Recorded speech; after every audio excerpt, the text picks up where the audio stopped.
Hello दोस्तों, मैं मनीष कुमार अपने यूट्यूब चैनल मनीष मस्ती पे आपको स्वागत करता हूं। जैसा कि हम लोग पिछले वीडियो में देखे थे 7.3 क्लियर किया था, कोऑर्डिनेट ज्योमेट्री का था। अगला 7.4 है। तो इसका क्वेश्चन है 7.4 का क्वेश्चन नंबर 1 जो दिया है दो को पॉइंट दे दिया है, एक ए है और एक बी है। ए का कोऑर्डिनेट 2.2 -2 है, अगला का 3.3,7 है। और इस लाइन को जो दोनों मिलाने वाली जो बिंदु है, इस मिलाने वाली बिंदु को जो लाइन बन रही है, इससे एक इक्वेशन गुजर रही है। इस इक्वेशन का जो इक्वेशन दिया है 2x + y और -4 = 0 है। तो कहता है कि ये जो बिंदु काट रही है, ये जो लाइन जो काट रही है, वह किस अनुपात में बांट रही है। मतलब एम रेशियो एन का वैल्यू ज्ञात करना है। एम का वैल्यू वाट और एन का वैल्यू वाट। तो देखिए हम लोग चलते हैं। सबसे पहले सेक्शन फॉर्मूला हम लोग जानते हैं विभाजन सूत्र से।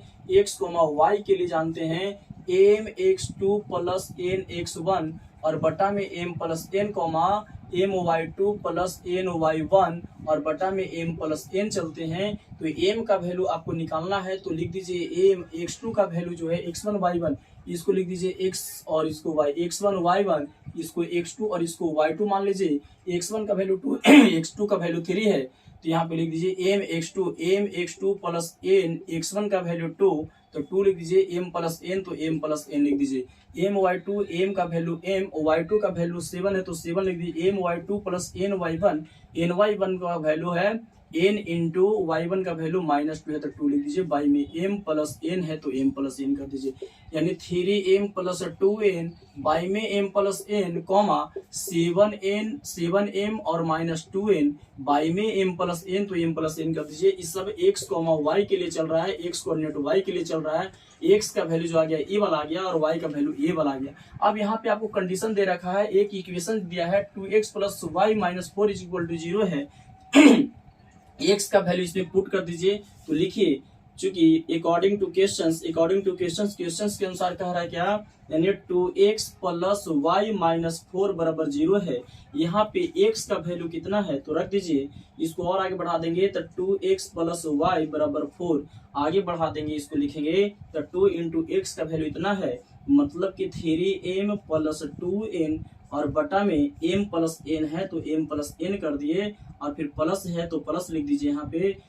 यहाँ पे y का वैल्यू 7m - 2n बाई में m और प्लस n है, तो m + n कर दिए। अब m + n दोनों में है, तो हम लोग एलसीएम ले लेंगे। इसके आगे बढ़ा रहा हूं मैं, यहाँ पे देखेंगे एलसीएम ले लेंगे तो क्या आ जाएगा, m और प्लस n आ गया, तो m + n कर दिए। ये कैंसिल हो गया, तो 2 × 3 = 6, तो 6m और फिर प्लस है तो प्लस 2 दूना का 4n है, तो 4n लिख दिए।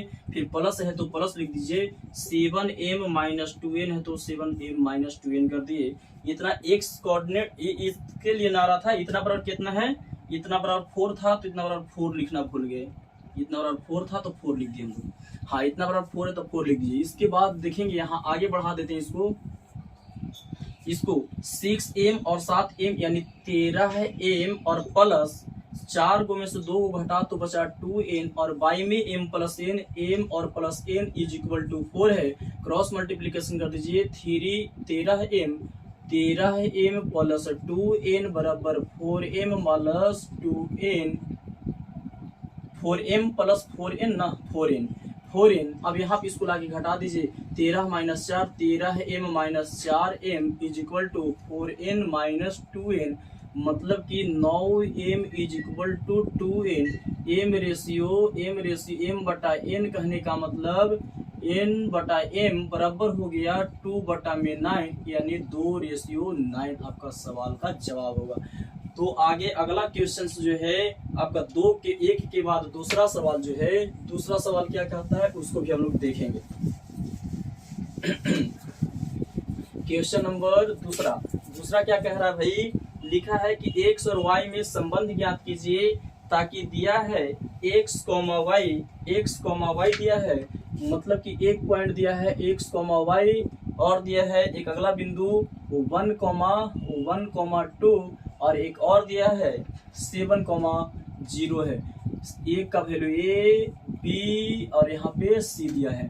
तीनों कहता है कि एक ही रेखा पर है, मतलब संरेख है। और जब संरेख होगा तो इसका एरिया ऑफ ट्रायंगल का, जो ट्रायंगल तो बन नहीं रहा, यहाँ से बनेगा एरिया ऑफ ट्रायंगल का क्षेत्रफल अगर 0 के बराबर आ जाएगा तो हम लोग बोलेंगे कि यह बिंदु जो है संरेख है। तो हम लोग चलेंगे, यदि लिख दीजिएगा, यदि त्रिभुज का क्षेत्रफल बराबर अगर 0 आ जाए, यहाँ से अगर कोऑर्डिनेट हम लोग अथी बना दें, एक यहाँ पे और एक यहाँ पे, अगर मान लिया जाए कि A है, B है और यहाँ पे C मान ले 7,0, इसका क्षेत्रफल जो है 0 के बराबर अगर आ जाए तो हम लोग बोलेंगे कि यह जो है आपका क्या है, संरेख है। तो कर लेंगे, एक बटा त्रिभुज के क्षेत्रफल 1/2 into x1 into y2 minus y3 plus x2 into y3 minus y1 फिर plus x3 into y1 minus y2। अगर इतना बराबर 0 आ जाए तो हम लोग कहेंगे कि क्या, संरेख है। तो कर दीजिए यहाँ से 1/2 इंटू x1 का value x1 y1 x2 y2 x3 y3, x1 है तो x1 का वैल्यू x है, y2 minus y3 x1 y1 x2 और y2, इसको मान लीजिए x3 y3।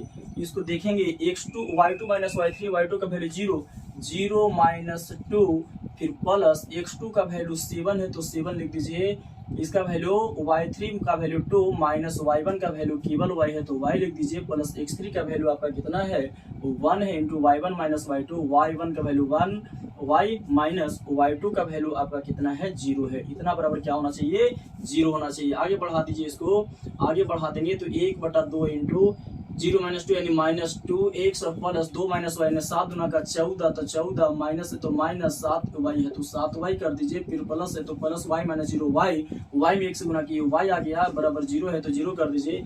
1/2 इंटू आगे बढ़ा दीजिए माइनस 2x प्लस में 14 है तो 14 लिख दीजिए।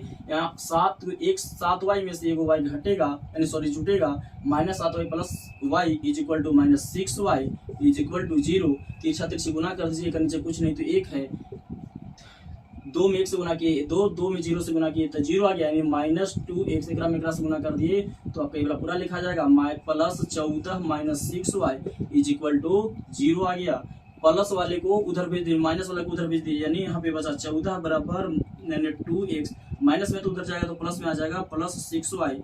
आगे बढ़ा दीजिए, यानी 14 इज इक्वल टू 2 कॉमन ले लीजिए तो x प्लस 3y बचेगा, 7 दूना का 14, यानी कहने का मतलब x plus 3y is equal to 7 आएगा, सवाल का जवाब आएगा। इसी प्रकार एक अगला क्वेश्चन है दोस्त।